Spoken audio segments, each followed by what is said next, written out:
Johnny Boy's here. Hello, everybody. Hello. So, we're back to the Slugfest descriptions. We're talking about some cult stuntmen and martial artists.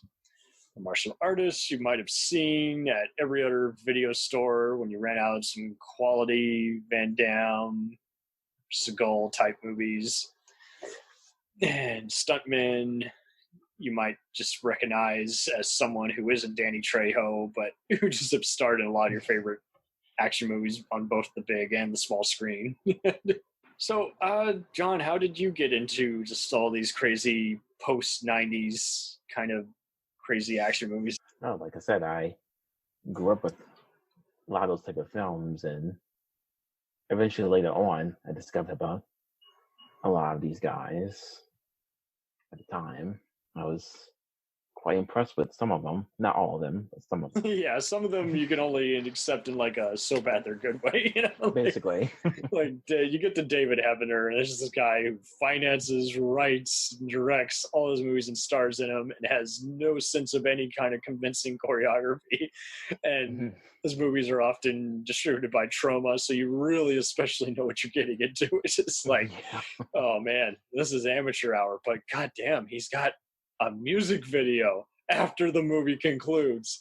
Man, this guy just, you can't tell him he sucks, and now he's like a minister or something now. It's like, Jesus, I didn't expect that turnabout. Oh man.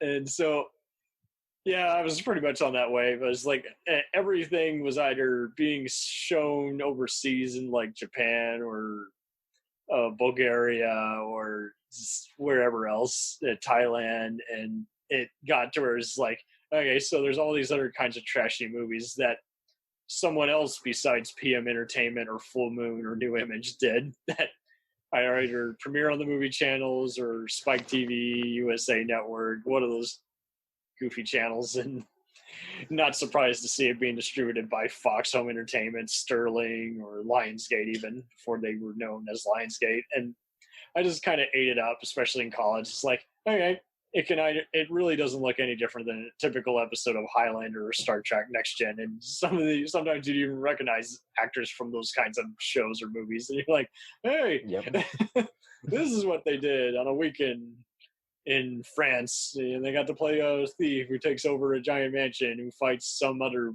B or D list martial artist guy. Playing a poor man's Rambo or John McClane. Okay, cool. That should be amusing, if not entertaining for the right reasons. Exactly.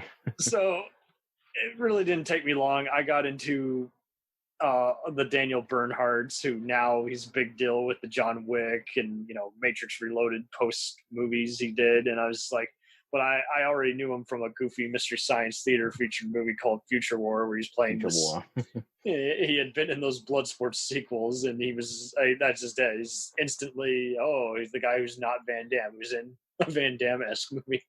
And so I became familiar with Cynthia Rothrock and her high kicks. Now, she had at least been in some pretty cool Hong Kong movies and came over here. And then I'd see Billy Blanks, who now does all these infomercials for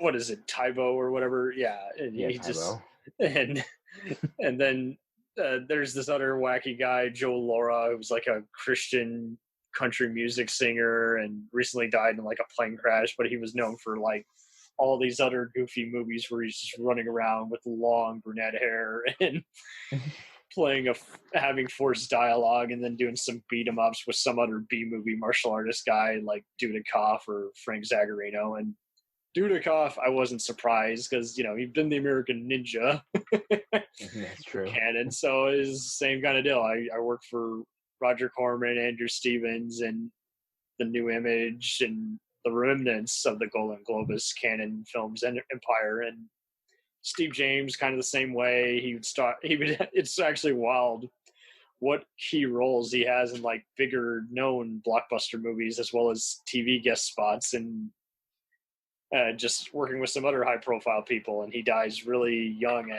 due to cancer. And I take it you were already familiar with all the other wannabes of Dolph Lundgren and Stallone, like Gary Daniels and Oh yeah. Frank Zagarino is weird because he looks like he has a Dolph or Stallone body with just, I don't know, he looks almost to me like a Bruce Boxleitner type. He just goes around and he's basically, sometimes he'll just stand still, just yelling outrageously or playing a killer cyborg or just like, man, was he supposed to be Arnold? And now we've come to know him years later. He gave up the business industry and he does everything from like private like fitness training to home theater system businesses. Is like, Jesus, he wants nothing to do with after he had his moment in the sun, and now it's like you're not going to see him in Expendables 5 or anything crazy. He's just he doesn't care for what he was best known for. Oh God. So what was your take on Casper Van Dien? Oh man, the star who could have been, he'll always be Johnny Rico and Starship Troopers, and yep, that's pretty much how I knew him. it just immortalized him as just a goofy, and so I just was never surprised when I see him pop up in a Sci-Fi Channel movie, or and now he's directing Lifetime thrillers, which will often play a key part in. He'll be the husband or one of the concerned criminals, and then there'd be other movies where you're like, God damn, he's not half bad. He kind of stole the show as that supporting villain. Too bad the movie kind of lets him down, or it's good, but it's not great. And yeah, he just what could have been, and it just kind of didn't help that he was doing a lot of TV work at the same time as he was doing theatrical, and it just didn't pan out. And it's a shame because then you see him as Johnny Cage in that new Mortal Kombat show, and you're just like, he and that Lyndon Ashman guy both should have just had bigger careers. Well, especially Lyndon Ashby should have had a bigger career, but he was a martial artist. No one really kind of realized it unless they casted him, and you're like, yeah, he can actually fight. He proved it in Mortal Kombat, but people didn't take notice. Yeah, there's like only like 3 other movies where he like uses his martial arts, and the rest of the time you're like, but he'll always be just Johnny Cage. Okay, that's a good thing. At least that's how people know him. Yeah, I wouldn't be surprised if he shows up at a convention a few years from now. And then I guess the one I became best known. I knew him, but it took me a while to see a lot of his movies because I was just seeing a bunch of other goofy ones. This was post-YouTube age, rapid share. Everyone's downloading music off LimeWire, and I'm more just downloading movies off any free site I can. Everyone thinks, oh, it's going to mess up your computer. I'm like, no, I got ad blocks and everything. I'm good. Norton antivirus, I'm good. And so I heard about Don the Dragon Wilson. I was like, okay, so he's a Bruce Lee wannabe, but he's kind of legit. He's like won a bunch of black belts and tournaments, and even guest starred as himself on an episode of Walker, Texas Ranger. So it's kind of a big deal. And he's got these workout tapes, and it's like, geez. So this is one of those where if you ever know anyone who knows martial arts or does some kind of private karate training club, you just go in and just basically pick their brain and see who they know, and see. It'd be fun to do a survey to see which ones instantly light up with a shit-eating grin, like, oh, I love me some Don. And then there's others like, oh, Don the Dragon Wilson, man, you're going bottom of the barrel. So it'd be funny to see what you get. And it's kind of a shame that his best known roles are just very bit parts, like he's just like an extra as a soldier or something like that, or just even Batman Forever, where he's just a henchman. Going to be pretty hard to recognize him when he's just in the background with face paint on. Yeah, I didn't know that was him until like years later. Like, yeah, I would see it. It was like one of the first movies listed on his resume. I'm like, okay, so he did one movie which was theatrical, but come on, no one knows him for Batman Forever. So defend that movie, but I'm not gonna go that. Yeah, like it or hate it, like what you like, but I mean, don't say that's Don the Dragon Wilson's best. Well, no. But it's weird how all these guys, they had a moment in their son. I even still was talking about Gary Daniels earlier. It's like, again, there's a guy, he meant to have a giant career, and yet Fist of the North Star movie just wasn't all that successful, and so he's just appeared in all these movies that would premiere on TNT and HBO, and just have pretty fun yet unusual premises, and yet, yeah, it's just, hey, he's in the Expendables, and that gives him a boost in home video sales, but it just doesn't really make any difference in terms of him being better known unless you've been with him from the get-go. And I think it's changing a bit, I guess you could say, with all the movies that are on Prime and Tubi and Netflix, but yeah, that's true. It's got to be frustrating when you keep telling people, I'm a big deal, but kind of not really as much. It's a shame because you wish he was a bigger star. He had the charisma for it. He doesn't have a bad acting at all. I've seen some people tease him when he was early on. I'm like, come on, dude. He got to fight every kind of person, whether it was an ego guy like Seagal or Jackie Chan. So he may not be Jason Statham, but I mean, come on, he fought Jason Statham in the Expendables with Jet Li. That's true. I haven't seen the movie, but yeah, brutal fight. So, Don Wilson, another one is like, could have been a bigger star and just never was. Just kind of the internet teasing bag. And I'm like, I accepted him, but he was kind of more of a Tim Thomerson kind of guy, where he's like, okay, he's always going to star in trashy, lowbrow movies. Playing a cop who knows Kung Fu. Or a cyborg. Or a guy fighting cyborgs. That's true. So what henchmen do you think are very familiar? Ali Young's often one of the most talked about because, he has 2 lethal weapons and plays Uli in Die Hard. And then Big Trouble in Little China, everyone recognizes the Fu Manchu mustache. Let's see. I know there's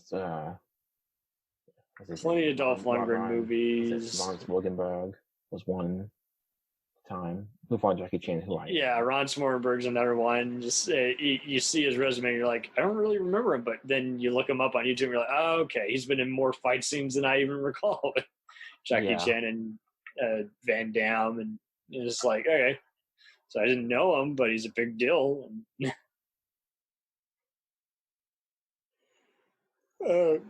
Another one is Thomas Rosales Jr.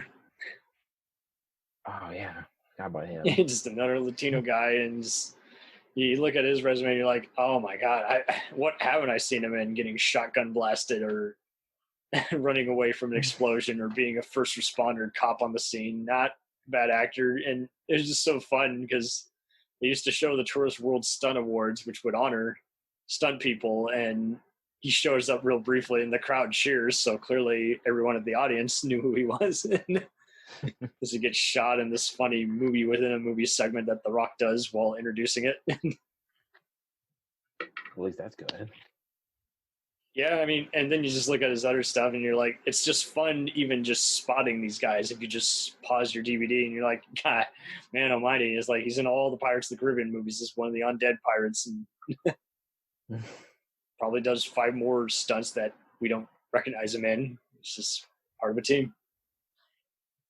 Yeah, that usually happens. So I take it you're also familiar with Simon Rhee. I am familiar with Simon Rhee. Yeah, so he's the opponent and real life brother of Best of the Best star Philip Rhee, and I would just see him pop up now and again, and you're like, geez, he doubled Jackie Chan in the Rush Hour movies. He's just in every other war movie. He wins best pyrotechnic, fire stunt for Letters from Iwo Jima. It's like, man, that's a pretty intense guy. And he's kind of just hidden behind the camera for a while now. Now he's just doing fight choreography. That's playing like a lot of these guys go to. I just stunt when they go fight choreography. Something like that, yeah. And most of the movies with James Yu, he's just another guy. He's like some movies he's bald, other movies he's just very bearded. But you look at all those movies, you're like, jeez, what East meets West movie haven't I seen him in? whether it's direct-to-video with Lorenzo Lamas or Don Wilson, or just a bigger, well-known Dolph Lundgren or Stallone type movie, you know. So and Philip Tan's another one. You see him pop up, and you're like, "Jeez, he's one of the." He and Lou are some of the henchmen at the start of Inception. Tan's been like a heavily featured henchman in movies like Tango and Cash and Tim Burton's Batman. So you're like, okay, yeah, I've seen them more than I realize I've seen them. But it's not the first thing that comes up, and you just kind of wish they would update their demo reel a little more, or just provide photos. You also guys like Kirk Jeffries, who yes, on Blood Moon, and with Gary Daniels helped double in Wesley Snipes and Blade, if not correctly. Yeah, or at least do the fight choreography, and then it's just wild. You see him stunt coordinate a few TV shows, and he's like one of the main opponents of the Chariot and Gladiator, and you're like, damn, this dude, what hasn't he done? That's what it seems like. It's so wild how he would try doing a bunch of other movies, and he does a bunch of those PM Entertainment movies just because people kept mistaking him for Eddie Murphy, so that just kind of became another thing. It's like he resembles all these people, but as close as he got to doubling him was just playing like one of the stand-ins originally for like Nutty Professor, but that's it. And so it was like, okay.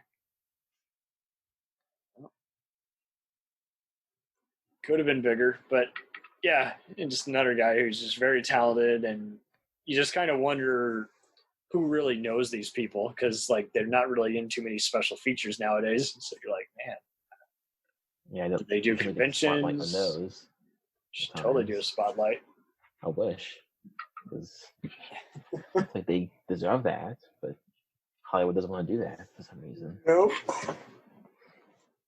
And then there's Henry Kingi, who's a Native American guy, and just once again, much like Thomas Rosales, is like, what guerrilla fighter has he not played in movies like Predator and Clear and Present Danger, and just doubling some key people in other movies and shows. And he's best known also for a lot of his car stunts. So chances are, if you've seen a giant movie with some car chases, whether it's Bad Boys or The Rock or Fast and Furious, then you definitely have seen him. Yep. He was wise to appear in a lot of key special features. So you're like, yeah, okay. He's been on more movies and shows than I realized. Even if just casual, you will have seen him. And then there's been a bunch of others who you kind of forget that they know martial arts just because they don't really demonstrate it bluntly. But yeah, Matthias Hues. Yep. Is he Swedish or Switzerland? I thought Swedish, but I might be wrong. He'll always be known as the evil alien in I Come in Peace with Dolph Lundgren, and just like everything else. Because he's dubbed in that movie. He's dubbed, and you're just like, okay. He's done all these other bit parts in movies and shows, playing bodyguards, and just like, but not too heavily featured. He could kind of be bigger, and it got to that. He was like a Dolph Lundgren ripoff.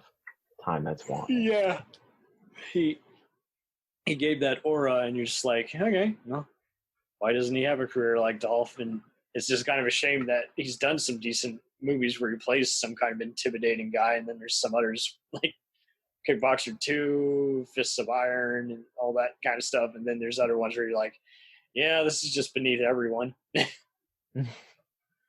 true. He's in Star Trek 6, but come on, you're not looking for him in that. He's a Klingon. Just guarding Christopher Plummer. In that, so you're right. It was like a blink and a miss it moment. You're just like, yeah, you're not looking for martial artists in this kind of movie. You're paying attention to all the other spaceship action and all that. And then it just gets to where you're just happy to see them when they appear in special features and advertise a hit movie that's got some kick-ass choreography. But I guess you could say some of the ones have been wise to cross over into horror. I guess you can say everyone knows who Kane Hodder is. Well, of course. And I don't know specifically his training, but it's like, yeah. So you're playing all these goons and all these other kinds of movies, you know, out for justice. You get like shotgun blasted by Seagal, and then again, you're playing Jason in the Friday the 13th franchise. That's a big deal. It is. But you wouldn't know that if you see Out for Justice. I think so, and I recognized him, especially when people were showing some of the kills and everything from that movie. I'm like, yeah, sure enough, you look at the credits, you're like Kane Hodder. I'm like, yeah, well, put two and two together, that has to be him. And he's done some other dead body roles that were very difficult, like playing a guy with some leeches or something on him, and Prison for Rennie Harlan, and then one of the dead bodies, I think, in Seven. So it's like, geez, so more iconic than we like to think, but funny guy at conventions. Oh, I'm sure.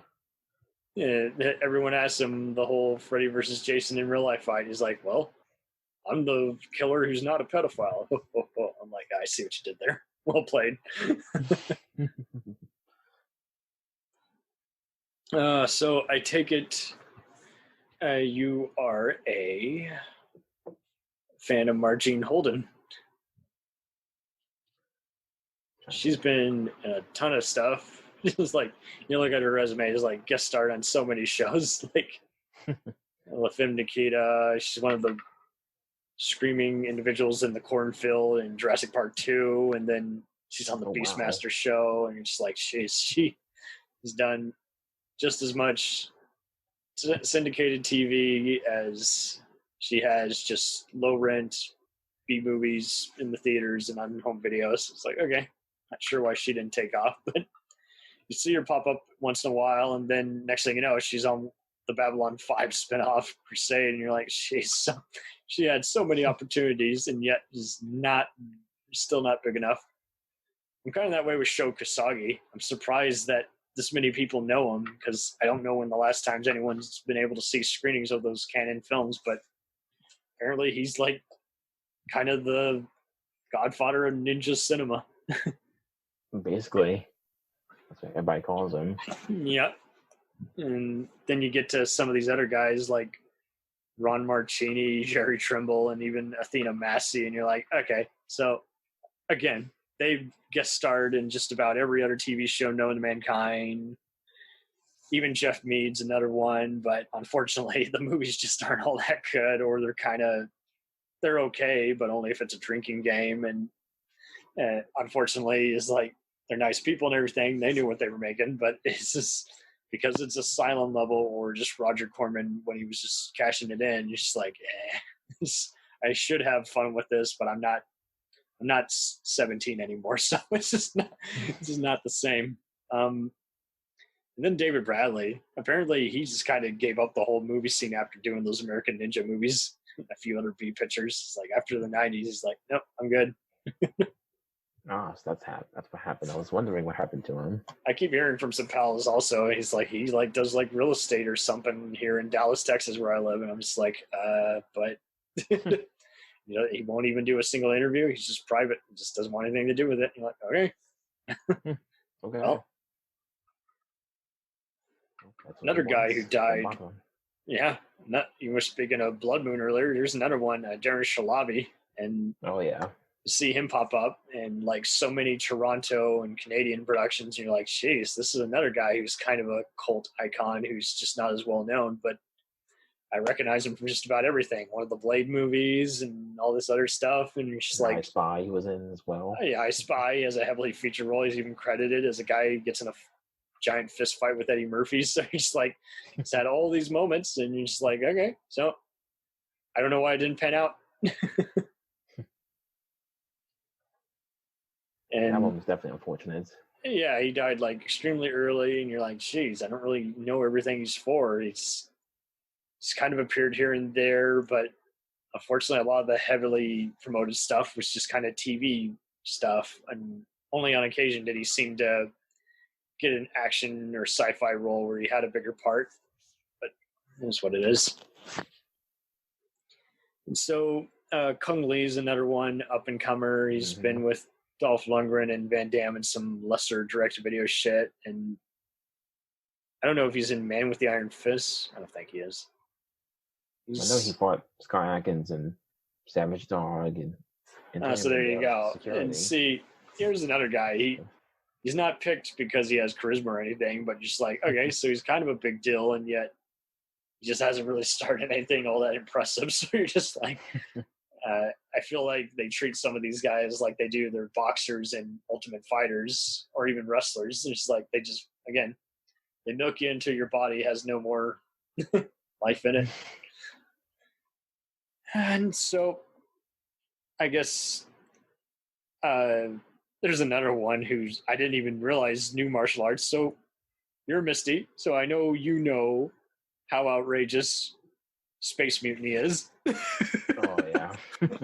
It has not one, but two martial artists. It has Reb Brown, who you guys might also know from Howling 2 and just all these other just outrageous movies where he's like a soldier and just in all these Rambo knockoffs, just known for his sissy screen and just over the top acting and everything. And then James Ryan, who's the bad guy in that movie, he's apparently the South African guy, and he was just one of those. I'm like, oh my god, he's been in more than I realized. From Dusk Till Dawn 2, Kickboxer 5, and all this other shit. And Rip Track fans might know him from these movies that were kind of Akira Kurosawa knockoffs during the 70s. Kill or Be Killed. He kind of just did his own thing, kind of like Bruce Lee. He just plays a guy defending a village and just kicking some ass. And he's done some other junky, fun 80s movies, and then there's some other ones where you're like, I'm not sure if I want to go all the way. I think he's just acting in this time. I don't think he's actually doing any action per se. And I don't find anything unacceptable about his acting, but yeah, he was just in that mold. Just like when I saw Billy Drago, I'm like, yep, of course, he's bad. Why wouldn't he be? David Warner, yep, just another guy. If you can't afford anyone else, but want a professional actor, you can get it from him. But man, I'm sure he joked on his way to the bank every time. I'm sure. I mean, I would. I would have to. I'd be like, yeah, that stupid movie you grew up as a kid watching, I was in that.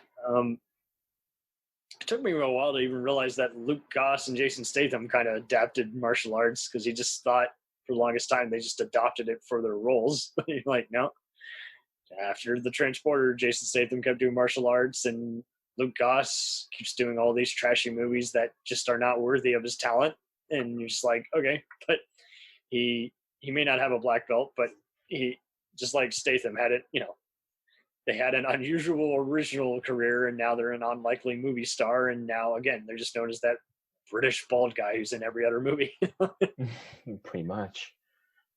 Luke Goss had Blade 2 and Hellboy 2, and then a bunch of other TV movies, Like It or Hate It, and Taken, Man on Fire type movies. And then, Statham. I mean, the rest is history after Luc Besson and Guy Ritchie films. So, yeah. And I don't know. I can't remember the last time I really saw any Jason Statham movies, but kind of like The Rock, he has a bunch of. The crowds always visit a lot of his movies, so. Yeah. I'm actually surprised The Rock doesn't know martial arts. I would have thought he did. I wouldn't be surprised if he did or not. I mean, it's The Rock. He'll probably He's say The Rock. So then there's Sven O. Thorsen, who of course. he goes from being in Captain Power to being Arnold Schwarzenegger's gym buddy. He's also competing in, Mr. Universe or whatever. And now, well, he's in just about every movie Arnold's done since Commando. Often being one of the giant stunt guys who gets in a fight with or gets killed. What have you seen him die in? Oh, you've definitely seen him die in Eraser, Yep. Conan the Barbarian, Predator. He's like one of the Russian commander guys who gets, grenaded out a window. And then it's just so much fun when you just notice him in other movies where you're like, okay, they're not Schwarzenegger movies, but he's basically still in that same kind of mode, like Low Down Dirty Shame, He's like a rundown. Yep, he is in the rundowns. There you go. Arnold's in it, but he's not in the same scene as Arnold. And nope, he's not. Just he's kind of been quiet lately. I guess he's made enough money. He doesn't really have to work anymore. He's like, you know what? I made enough money from this. I'm retired. I'm not gonna do anything else. Not gonna bother. Not gonna do it. And then there's all these other guys where you're like, geez, I see them in all these action movies, but they don't really demonstrate as much martial arts, like Kelly Hu, you might know as Lady Deathstrike and X-Men 2 and the TV show Martial Law. And then Scorpion King, and then you got Brian Mann, who, I grew up watching him in movies with Tom Berenger and Steven Seagal, like Sniper Free, and Belly of the Beast, and then TV guest spots and TV movies, and next thing you know, after like 2007, it's like he must have changed agents. He's on bigger Canadian and American productions and appearing on all the sci-fi and action shows like Woo Assassins, and yep, it's like, jeez, okay, so he's taken off now. Which I'm glad to see after all this time. Yeah. So finally. He's on The Expanse. He was really evil commander on that. Man with the Iron Fist. And there was one more recent movie that he did that was pretty theatrical. I'm sure he's done some Marvel stuff. Just can't remember it right now. Well, he was in Skyscraper with The Rock. Yeah, but that was kind of a waste. It was Then Bokeem Woodbine, there's another guy. He's been in blockbusters like The Rock and Dead Presidents. Yep. You would often see him play gangbanger or police narc, then do some guest spots on other shows like The Sopranos. Just like, geez, okay. He can do some big stuff, and now he's got some giant, like, I think after guest starring on Fargo for a while and doing some other indie movies that everyone saw, like Black Dynamite, I think that just helped him out. I think they're like, okay, he can be funny, he can be dramatic, he can be whatever you want him to be. Yeah. Speaking of somebody who was wasted, Spider-Man Homecoming, he was in. There you go. Spencer Confidential, he's one of the crooked cops in. So yeah, he's getting some bigger play, and people talked about him being in the new Ghostbuster, where they're like, okay, well. He gets topper billing, and yet not in it all that much. And there's another guy who's done a lot of junk, Bolo Yeung. Oh, yeah. Always be known for his like Shoot Fire and all these other junky movies, but he's just immortalized just because he's basically, since Bloodsport, being the main opponent against Van Damme. This is like, that's basically all we want to see you as, just the big boss. Pretty much. Didn't he also work with Bruce Lee, but no one knew him back then? And of course, he was also in Double Impact. Yeah, there you go. So there you go. I'm just trying to see, did he work with Bruce Lee? Yep. So there you go. He was in Enter the Dragon. That's right. So there you go. He never got out of that mode. But I just always remember all the other opponents in Enter the Dragon. So there you go. Just Enter the Dragon, then Bloodsport. Yeah, immortalized.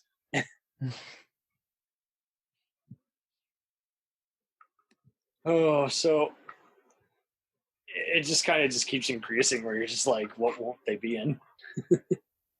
That's what it seems like. You would see them just pop up randomly out of nowhere. Blaxploitation movies, Bruce Lee, clone movies.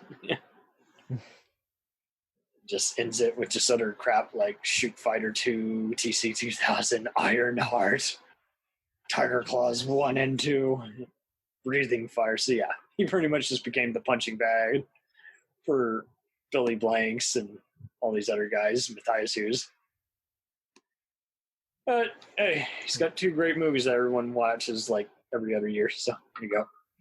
Yeah. So really, I guess I'll end it with Thomas Ian Griffith. See him pop up in like some TV movies and guest spots.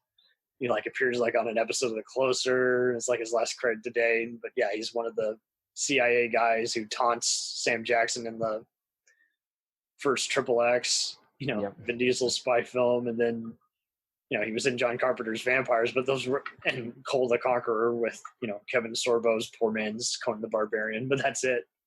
Like after those, he was like kind of had his moment in the sun. But you would have thought, with all his other direct-to-video kung fu movies, as well as one that went to theaters, the excessive force, that he would have been as big a deal as Jeff Speakman and Chuck Norris types. But no, he just also vanished and just kind of went the same way. He was like, he could carry a movie. He's married to actress Mary Page Keller, who is still acting, still great and everything. Wow, didn't know that. But you're just like, and she's another one of those. You're like, oh, I've seen her. What show or movie has she not had a recurring role on or key part on? But yeah, it's also just one of those. Just like, yeah, I guess he just gave up and just decided to be a dad. I guess so. Although, like I said, it is a shame because we'll love to see him in Expendables. At least. He would have been great in Expendables. Yeah, I don't care if he's just playing a simple commander, but that could have been it too. Maybe he was just getting offered a lot of henchman stuff. He's like, nope, got to be the star. You don't offer me that. You don't allow me to rewrite it. I'm not going to do it. And but anyway, I've heard rumors he might appear on Cobra Kai because, after all, he was the bad guy in Karate Kid 3. That's true. Which many people like to act isn't canon, but let's be honest, it's got its fans. It's trashy enough. I doubt he'll do it. I think he just figured, hey, had enough fun, overcame dumb dialogue, and was an actor who also did martial arts. So I think he just got to that point where he's like, okay, you're not going to offer me anything better. I got 7 years of this left in me, and I'm done. And it's like, you didn't go out too bad. I mean, you're in Time Cop 2 against Jason Scott Lee. There's another guy who's decently acts, but is known for also throwing some punches. So that's true. Weren't in the best of movies, but had their moment in the sun. You also got guys like Mark Dacascos, who at least got some attention for the John Wick 3. It is just so wild how everyone had their intro to him. Some people are just now knowing about him just because of, like you say, the John Wick 3 appearance, and there's others who knew him as far back as Crying Freeman and Brotherhood of the Wolf. So yeah, it's funny because with him, I didn't know he was until he was the Iron Chef America host. Cradle to the Grave definitely helped, but then it's just he had those moments in that Crow TV show, and then it just went from there. And he was friends with Casper and Dien. He's also, unfortunately, friends with Alex Nevsky, so that's why they're in all his Z-grade movies. Yeah, and it's a shame because I've even talked to some of the other people who are, coordinate, and they work with people like Robert Davi and Andrew Devoff. They're like, I try not to say anything bad about Alex Nevsky around him. I'm like, yeah, I'm sorry. Your friends' movies, they just blow. They're not very good. Why are they not good? It's just because he's trying to be the next Schwarzenegger, and he just has zero presence. Like, it isn't flowing. It just is not there. That's what he thinks. And, well, keep it going, man. It's still not going to work. Yeah, it just was not enough. It's just Dacascos, you kind of get a sense that he could probably come up with something decent if he really wanted to, and just don't get any sense of ego about him. Any that he had, I think he dished off, and he just said, hey, I'm going to do the best I can, any movie, anytime at all. I can be in crap like Double Dragon, and then I can be in some fun movies like Tribe, not the Ryan Gosling movie, the 97 cult movie that played on cable TV a bunch. And yes, the one that's actually watchable. Oh, shots fired. So I feel like we've summed up a bunch of the highlights. And who do you think is going to take the next mantle? Do you think a lot of them are dying out, or that Gary Daniels is kind of the one that's left? Oh, man. Along with Dolph Lundgren. I could say, our boy Rob Butler is one that's taking the mantle, but he's the one I can think of right now. But of course, he's a big star. He can do whatever he wants. But trying to think of other Stuntmen. We need just one final one from Jeff Speakman. This is one final. I wish I'd love to see that with Jeff Speakman. I don't know if he wants to do it. That's the thing. It's like we see people complaining about how these actors are showing their age, and yet they keep financing these movies with just those guys. They're like the only ones they want to see. It's like, so who are these people who are under a rock? It's like, could have offered him just a little bit of money for Expendables. I would have been happy. Speakman, But unfortunately, it didn't happen. Film at their dojo for John Wick 6. There you go. I'll be fine with that. Do it.